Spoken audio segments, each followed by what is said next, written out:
एक व्यक्ति काफी समय से परेशान था, जिसके कारण वो बहुत चिड़चिड़ा और तनाव में रहने लगा। वह इस बात से परेशान था कि उसे घर का सारा खर्च उठाना पड़ रहा था। पूरे परिवार की जिम्मेदारी उसी पर है। उसके यहाँ कोई न कोई रिश्तेदार आता जाता रहता है। उन्हीं बातों को सोच सोच कर वो बहुत परेशान रहता था। इसी मानसिक तनाव के कारण वह अक्सर बच्चों को डांटते रहता था। उसका अपनी पत्नी से ज्यादातर किसी न किसी बात पर झगड़ा होता रहता था। एक दिन उसका बेटा उसके पास आया और बोला, पापा मेरी स्कूल का होमवर्क करा दो। वो व्यक्ति पहले से ही तनाव में था, इसलिए उसने अपने बेटे को डांट कर भगा दिया। लेकिन जब थोड़ी देर बाद उसका गुस्सा शांत हुआ तो वह बेटे के पास गया। उसने देखा कि बेटा सो रहा था और उसके हाथ में उसकी होमवर्क कॉपी थी। उसने कॉपी देखी और जैसे ही उसने कॉपी नीचे रखी, उसकी नजर होमवर्क के शीर्षक पर पड़ी। होमवर्क का शीर्षक हुआ था जो हमें पहले पसंद नहीं था, लेकिन बाद में वह अच्छा निकला। बच्चे को लिखना था इस शीर्षक पर अनुच्छेद। उसने क्या लिखा, जिज्ञासावश उसने बच्चे का लिखा पढ़ना शुरू किया। बच्चे ने लिखा, मैं अपनी अंतिम परीक्षा के लिए बहुत आभारी हूँ, क्योंकि पहले तो यह अच्छा नहीं लगता, लेकिन उसके बाद स्कूल की छुट्टियां हो जाती हैं। इसके लिए मैं आपका बहुत बहुत धन्यवाद करता हूँ। कड़वी दवाइयाँ जिनका स्वाद खराब होता है, क्योंकि शुरुआत में तो यह मुझे बहुत कड़वा लगता है, लेकिन बाद में यह मेरी बीमारी को ठीक कर देता है। मुझे सुबह जगाने के लिए मैं उस अलार्म घड़ी को धन्यवाद देता हूँ। वो हर सुबह मुझे बताता है कि मैं जीवित हूँ। मैं भगवान को भी धन्यवाद देता हूँ, जिन्होंने मुझे इतना अच्छा पिता दिया, क्योंकि शुरू में मुझे उनकी डांट बुरी लगती थी, लेकिन वह मेरे लिए खिलौने लाते थे, मुझे घुमाने ले जाते थे और अच्छी अच्छी चीजें खिलाते थे। और मुझे खुशी है कि मेरे पास पिता है, क्योंकि मेरे दोस्त सोहन के पिता नहीं हैं। बच्चे का होमवर्क पढ़ने के बाद वह व्यक्ति उठा तो अचानक उसका मन बदल गया। बच्चे द्वारा लिखे गए शब्द उसके दिमाग में बार बार घूम रहे थे। खासकर उसकी आखिरी पंक्ति ने उसकी नींद उड़ा दी। फिर वह व्यक्ति चुपचाप बैठ गया और उसने उसकी परेशानियों के बारे में लिखना शुरू किया। मुझे घर के सभी खर्चों का ध्यान रखना है। इसका मतलब है कि मेरे पास एक घर है और भगवान की कृपा से मैं उन लोगों से बेहतर स्थिति में हूँ जिनके पास घर नहीं है। मुझे पूरे परिवार की जिम्मेदारी उठानी पड़ती है। इसका मतलब है कि मेरा एक परिवार, एक पत्नी और एक बच्चा है, और भगवान की कृपा से मैं उन लोगों से अधिक भाग्यशाली हूँ जिनके पास परिवार नहीं है और वह दुनिया में बिल्कुल अकेले हैं। कोई न कोई दोस्त या रिश्तेदार मेरे घर आते रहते हैं। इसका मतलब है कि मेरी एक सामाजिक प्रतिष्ठा है और मेरे पास मेरे सुख दुख बांटने के लिए लोग हैं। यह सब विचार आते ही उसने हाथ जोड़ लिए, आकाश की ओर देखा और कहा, हे भगवान, बहुत बहुत धन्यवाद। मुझे खेद है कि मैं आपकी कृपा को पहचान नहीं सका। उसके बाद उसका मन एकदम बदल गया। उसकी सारी परेशानियां और चिंताएं मानो दूर हो गईं। उसने अपने अंदर एक अजीब सी शांति महसूस की। वह दौड़कर अपने बेटे के पास गया और उसे सोते हुए अपने बेटे को बाहों में ले लिया और उसका माथा चूम लिया और अपने बेटे और भगवान को धन्यवाद देने लगा। हमारे जीवन में जो भी समस्याएं हैं, जब तक हम उन्हें नकारात्मक दृष्टि से देखते रहेंगे, तब तक हम मुसीबत में रहेंगे। और जैसे ही हम उन चीजों को सकारात्मक दृष्टिकोण से देखना शुरू करते हैं, हमारा मन एकदम बदल जाएगा। हमारी सारी चिंताएं, सारी परेशानियां, सारे तनाव तुरंत खत्म हो जाएंगे और हम मुसीबत से बाहर निकलने के लिए नए रास्ते देखना शुरू कर देंगे। किसी ने क्या सुंदर शब्द कहे हैं, जो लोग फूल देखना चाहते हैं उनके लिए हमेशा फूल होते हैं। महाभारत के एक संवाद में मृत्यु के बाद सबसे बड़े दानवीर कर्ण की आत्मा ने भगवान श्री कृष्ण से पूछा कि मेरी माँ ने मुझे जन्म के समय छोड़ दिया था। क्या यह मेरा पाप था कि मैंने एक नाजायज संतान के रूप में जन्म लिया? द्रोणाचार्य ने मुझे शिक्षा देने से इनकार कर दिया क्योंकि वह मुझे क्षत्रिय नहीं मानते थे। क्या यह मेरी गलती थी? परशुराम ने मुझे शिक्षा दी और सभी ने मुझे श्राप दिया कि मैं अपनी शिक्षा भूल जाऊंगा क्योंकि वह मुझे क्षत्रिय नहीं मानते थे। गलती से एक गाय मेरे तीर के रास्ते में आ गई और मर गई और मुझे गांव के लोगों का श्राप मिला। मुझे द्रौपदी के स्वयंवर में अपमानित होना पड़ा क्योंकि मेरे साथ किसी भी राज परिवार के सदस्य की तरह व्यवहार नहीं किया जाता था। यहाँ तक कि मेरी माँ कुंती ने भी स्वयं इस तथ्य को स्वीकार किया था।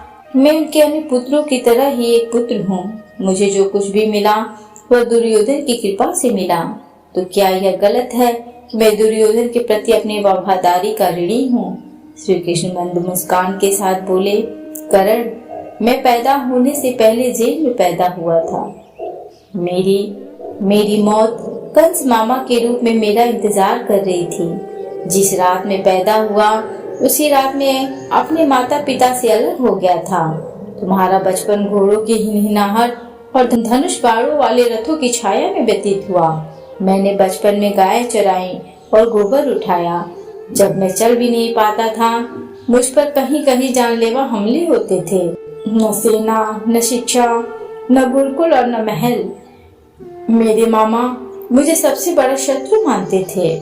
जब आप सबकी प्रशंसा होती थी आपकी बहादुरी के लिए, आपके शिक्षक और समाज से, उस समय मेरी शिक्षा भी नहीं हुई थी। बहुत समय बाद मुझे ऋषि संदीपनी के आश्रम में जाने का अवसर मिला। कम से कम आपको अपनी पसंद की लड़की से शादी करने का मौका तो मिला। वो राधा भी न मिली जो मेरे प्राणों में बसती थी।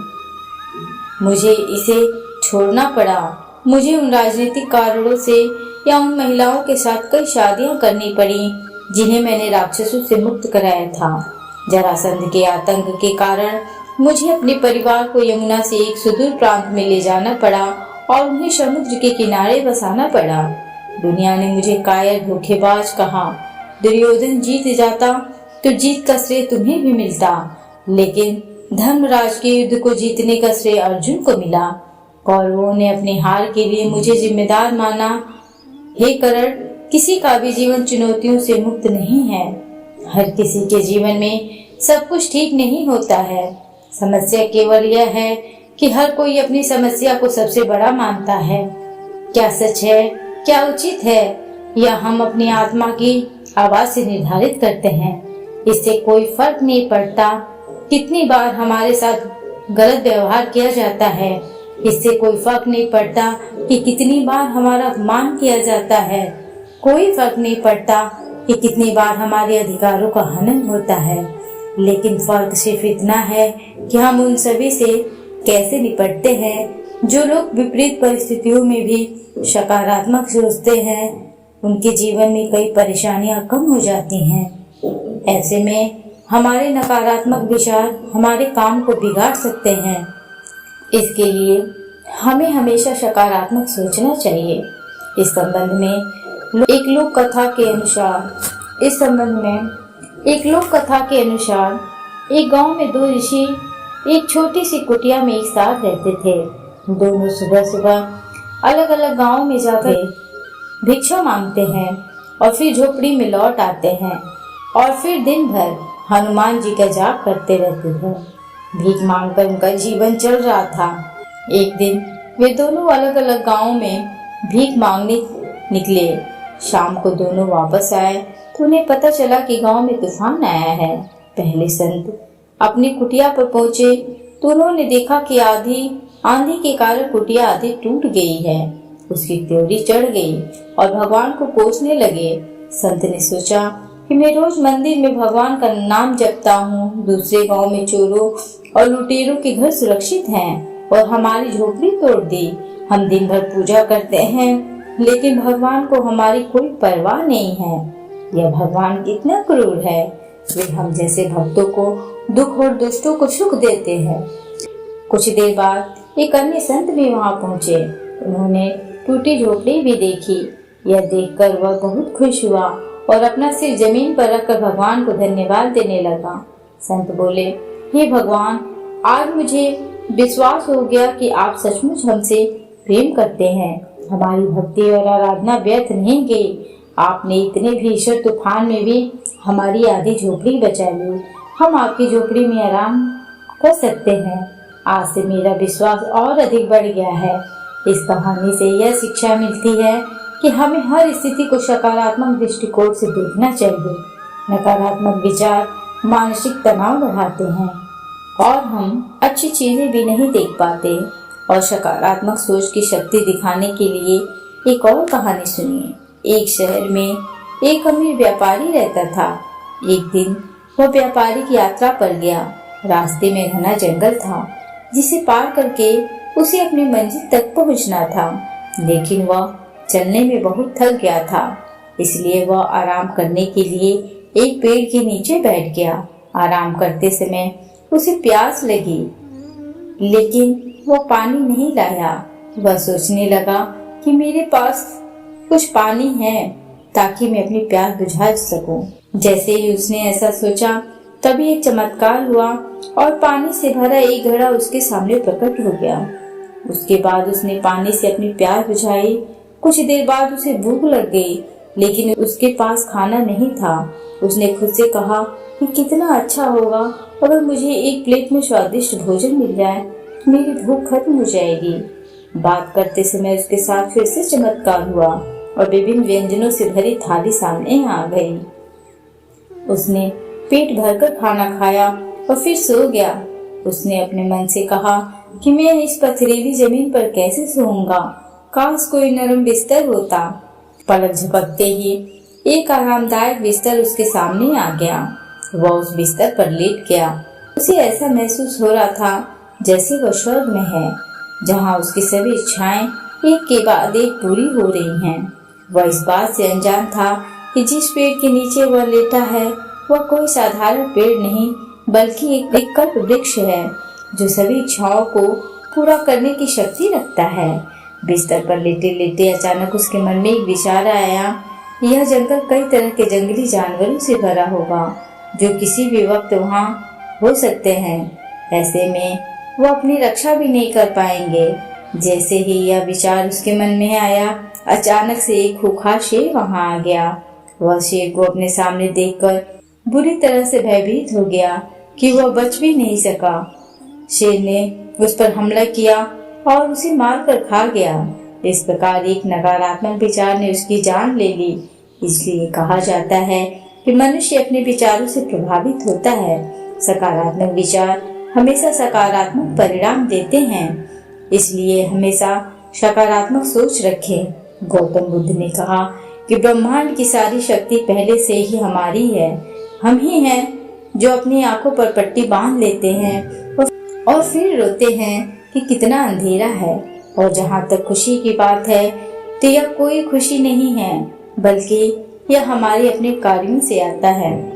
तो दोस्तों, इन 4 कहानियों से आपने क्या सीखा, यह हमें कमेंट बॉक्स में कमेंट करके अवश्य बताएं। साथ ही वीडियो को लाइक और चैनल को सब्सक्राइब करना ना भूलें। Thanks for watching.